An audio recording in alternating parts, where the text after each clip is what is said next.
and cheesecake milkshake for a few months out of the year, using pumpkins that Benny the owner had roasted and pureed down for the ice cream in the shakes. Hell yes, Kara said, smiling. We're celebrating, aren't we? You've worked hard for this, and you deserve the recognition.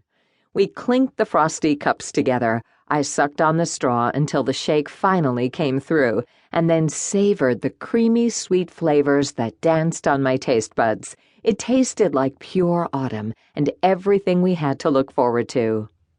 I was lucky to have a best friend like Kara, even if she was a little heavy-handed with her blush brush. She took a seat at the kitchen island, and I sat next to her, kicking off my uncomfortable heels.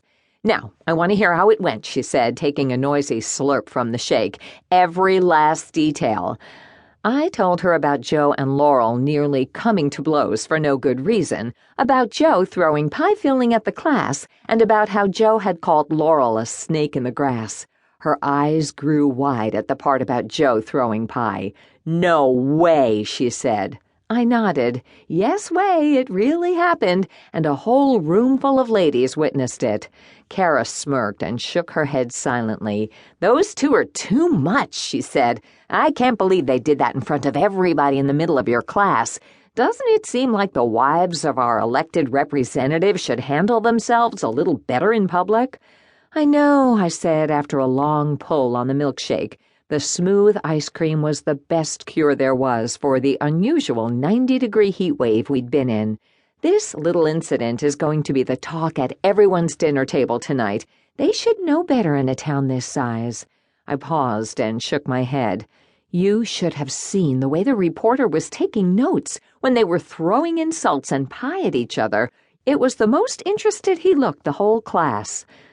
I wonder if we'll ever know what really happened between those two, Kara said. For all their drama, they sure keep a tight lid on why they hate each other so much. It is strange, I said. I mean, it's hard keeping a secret in a town as small as Christmas River, but somehow they've managed to pull it off. Well, my money's on the affair, Kara said. You mean between Laurel and Joe's husband, I asked? Kara nodded. I let out a scoff. You would think that.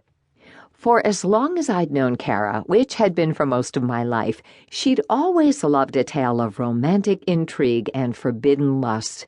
The bookshelves in her house were packed full of romantic mystery novels with steamy covers that made a gal like me blush profusely at the sight of them. True, she said, smiling, but seriously, imagine being married to a loudmouth like Joe for 20 years. I have to think that would take a toll, sooner or later. And, you know, that Harry isn't such a bad-looking fellow for his age. I could see where someone like Laurel might go for him. I shrugged. Maybe, I said. Maybe it's that real estate deal that people said fell through. Kara finished the last of her shake and started sucking air. Could be, she said, but that's not anywhere near as juicy as an illicit affair between a rich rancher's wife and a distinguished city councilor. I smirked. Sounds like you've got yourself a plot worthy of Nora Roberts, I said. You should write it. She laughed. Maybe I will, she said, tossing the empty cup in the trash. But my taste runs a little racier than old Nora's books, I'm afraid. She grinned devilishly. Geez, Kara, I said, shaking my head. She cackled. I think she got a kick out of my disapproval of her romantic studies. Now, enough about those two old broads and my romance books. Let's hear about the rest of the class and the interview. I told her about the reporter's questions and about when the article was scheduled to run. It had come out just in time for the Christmas River Rodeo, where, for the first time ever, I was going to have a pie booth to sell my pies to the hordes of tourists who came to see our nearly 100-year-old annual roundup.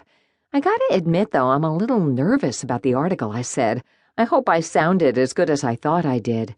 Kara waved her arms. I'm sure it's going to be great, she said. And if nothing else, the photos will turn out nice. You were looking gorgeous before you scrubbed away my work of art. I finished the last of my milkshake, feeling sad that it was over. I tossed the cup in the garbage can. So, what have you been up to tonight, I asked. She shrugged.